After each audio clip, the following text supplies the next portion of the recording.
contract with the Bucks. Unless he's given an extension, trade speculation will continue to percolate around him. The Eastern Conference has been significantly impacted by injuries during this year's playoffs, with multiple players suffering Achilles tears. These injuries could reshape the landscape of the conference, opening the door for other teams to contend for the NBA Finals. Okay, so Stephen A., based on all these injuries in the East, is that more of a reason for Giannis to leave or to stay? For me, it's to leave.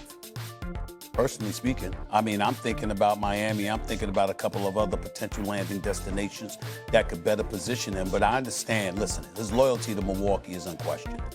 I'm just looking at Milwaukee's limitations, particularly with Dame injured and with how cap-strapped they are with the draft picks, or them being bereft of the necessary draft picks and what have you that you would need in order to improve your squad. It's not the city of Milwaukee per se.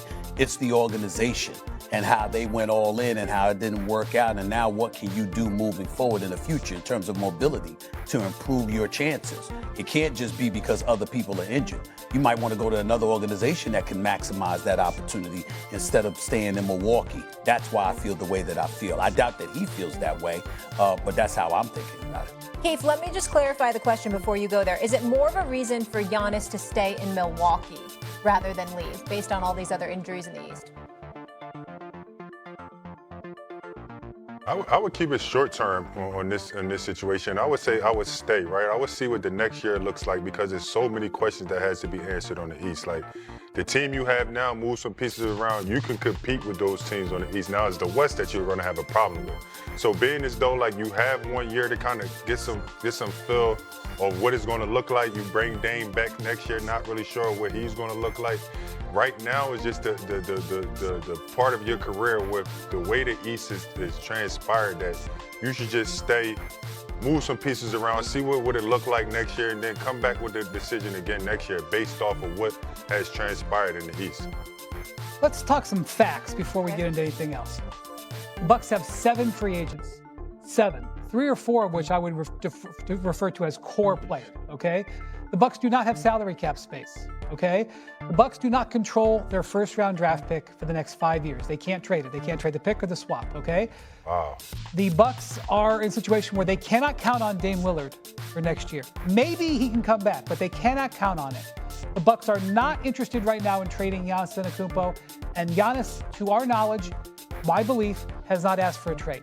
Those are the facts, okay? Now, we are also before the draft, we are before free agency. Will the Bucks do some things over the next 2-3 weeks to put themselves in a position where they can look like they could win the Eastern Conference with those limitations? Maybe. Highly unlikely. Right.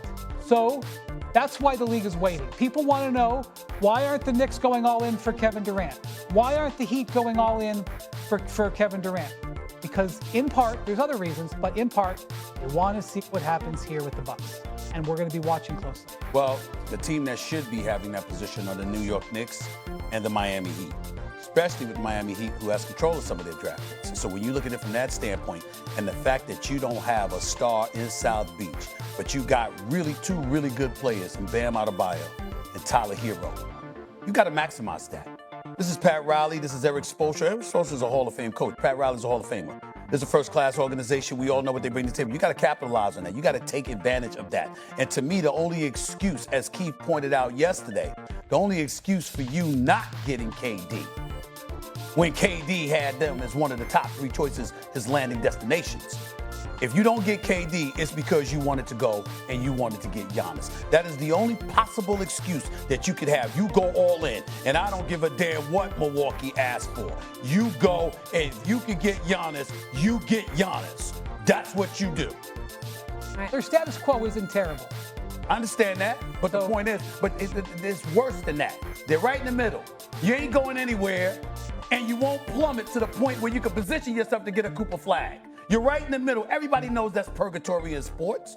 You got to be in a position where you can find a way to improve your chances, whether it's by sticking up the joint and getting high picks or already being elite. Miami is neither. I mean, the Knicks are status quo is in good shape. Got you. Good shape. All right, Bobby, what do the Lakers need to accomplish here in the next week or thereabouts to become championship contenders? They need two things. They need a center, and that is priority A. And then, of course, they need some perimeter shooting here. Now, listen, they've got expiring contracts to go out and make a deal over $60 million. Keep an eye on the draft pick they have in 2031 or 32. We saw they tipped their hand in the Mark Williams trade that was voided back in February, that they are willing to go out and make a big deal if they can get a center for Luka, a lob threat, rim protector that they sorely needed. What feels realistic, Windy, here in the next couple weeks? Well, if the Lakers are committed to playing Luka Doncic and Austin Reeves, and it seems like that they are going to need some defensive protection from them because teams are going to attack there. So ideally, you could have somebody that could defend a little bit more on the perimeter to use them, and you need a backline center. The Lakers are going to come into any negotiation, as Bobby said, knowing that they gave what they gave for Mark Williams last year, so teams are going to be looking for that first-round pick in the pick swap. So good luck to Rob Pelinka for trying to keep those on the table if he is going to try to make a bargain deal. Yeah, he made the great move for Luka, and now we'll have to make a few more. Keith, you were there with the Lakers. I'm gonna ask you a complicated question. I understand it's not easy to answer this honestly. How close did you guys feel? The Minnesota, that we sort of described it as a bad matchup. How close did you guys feel to being a championship team? We felt extremely close, honestly, right? The matchup, like you just said, was the big thing. But if you look back at a couple weeks before we started the playoffs, we played OKC, and OKC 2 games. One of the games we won by almost 20, and another game, Luka was teched out of the game in the fourth quarter of a really good game. So they didn't bother us that much. So with that being said, I felt like we were super close.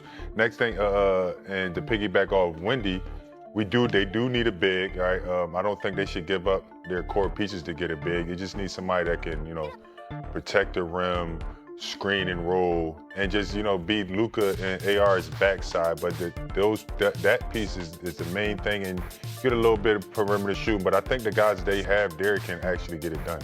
Feels like a year ago, but remember in that series, that game 3, Luka was sick, doesn't play, LeBron plays all those minutes, then they come back, no bench minutes at all in the second half of that game 4, and they almost won that game. The Lakers had chances there. One thing about that, LeBron actually put it on Instagram yesterday. He was back on the court yesterday for the first time in 8 weeks because that injury that he suffered to his knee at the end of that series, which nobody really remembers, it was a sprained knee. He actually, I don't know if he would have been able to play. So they had some bad luck with LeBron help at the end as well. Fair enough. So the Lakers, obviously always the center of the conversation, and with new ownership to boot. Bobby, back to you with the big questions. Do the Golden State Warriors, in order to keep up with the Joneses, do they have to go big name hunting again? They don't. Similar to the Lakers, they need to go out and get some front court help also. They need to put not Draymond Green at the center here.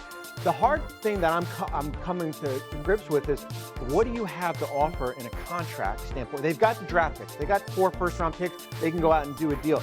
Let's pay attention to Jonathan Kuminga. What happens with him in restricted free agency? That's their big trade asset. Unless they want to dip into, certainly they've got Draymond Green sitting there. I don't know if you want to part ways for him, but they're all 2 to tango. There's got to be a big name out there for them to go out and get.